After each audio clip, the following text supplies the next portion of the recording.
ამ ვიდეოში ვნახავთ, როგორ ხედავენ ადამიანები, რომელთაც აქვს სხვადასხვა ფერის აღქმის პრობლემა. ეს არის ნორმალურ შემთხვევაში, როგორ გამოიყურება ეს კედელი.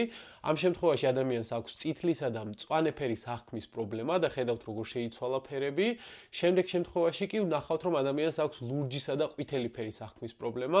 მე კი აგიხსნით, როგორ ხდება ეს ყველაფერი. ფერების აღქმა უმნიშვნელოვანესი პროცესია და ეს ყველაფერი ჩვენს ორგანიზმში იწყება თვალიდან და თვალის კონკრეტული შრიდან, რომელსაც ქვია რეტინა. რეტინაზე განლაგებული არიან სპეციალიზებული უჯრედები, რომლებსაც აი აქ ხედავთ, ესენი არიან ჩხირები და კოლბები და სწორედ მათი ფუნქციური დანიშნულებაა ის, რომ ჩხირების შემთხვევაში აღიგვან სინათლე და კოლბების შემთხვევაში ფერთა სხვადასხვაობა. აი ესე გამოიყურებიან ის უმცირესი უჯრედები, რომლებიც სინათლისა და ფერების ერთმანეთისგან გარჩევადობაზე არიან პასუხისმგებლები.